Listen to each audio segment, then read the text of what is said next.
Fenrir is the latest operator to join Rainbow Six Siege and introduce a primary gadget to the FPS genre.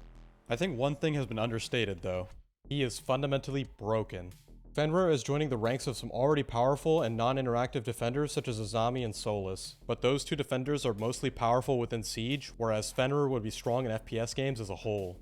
Being able to see what's in front of you so that you can set up a crossfire with your teammate is a key factor in any shooter. Nice. When you're entering a room, you already have to cross through tons of dangerous lines of sight. Now, add on having your eyesight denied and having to turn away to shoot traps, and suddenly, entering is impossible. One thing my team would leverage during the utility meta was audio cues to catch attackers when they're committed in a door frame or a vault animation to maximize our chance of getting the kill without them being able to successfully trade it back. Our style was all about making fights as unfair for the enemy team as possible. Remember when they nerfed Legion because he could see his mind through walls and gather too much info? Now keep in mind that Fenrir has a built-in HUD to notify him where and when these traps are tripped. He makes the defensive shot caller's job so much easier by being able to track where people are on the map based on his gadgets. Down locker hall, and spiral, locker hall and spiral. It makes it much easier to keep a head count so that way you can kind of guess where the enemy's execute is going to be, and then also maybe make explosive plays out of the site. It's your time to shine. On spiral. Another simple yet key part of his kit is just the bailiff. Bailiff ops are already super popular. Not to mention that his secondary gadget is Barb, along with the bulletproof cam, which I think is extremely underrated in this meta because the defenders play so aggressively that whenever they inevitably die, they can still provide value to the team by hopping on the cams and setting up plays. If people can remember, there was once upon a time where Melusi on the test server also had Barb along with her Banshees, but that was eventually taken away because it seemed like she had way too much crowd control. Also, his traps are bulletproof when they're not active.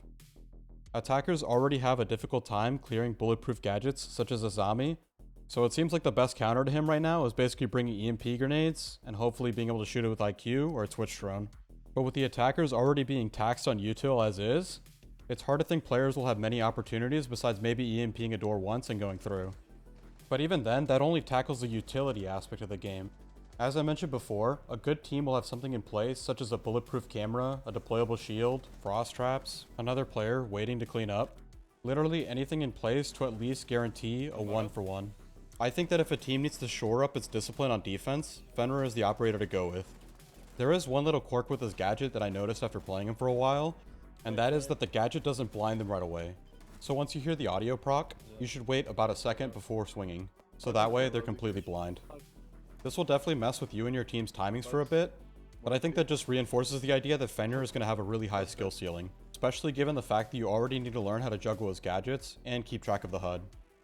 I really think that if you put Fenrir in any other FPS game, such as Valorant for example, he'd be one of the most powerful agents. The only thing that gives him a run for his money in Siege is basically Azami. There are elements of her kit in other games, such as Rampart in Apex, or Sage in Valorant, but the key distinction is that you can destroy those walls with bullets. And also during the initial construction of those walls, it's even easier to break them. So really her design in Siege as is just shouldn't exist, and is due to a failure in balancing.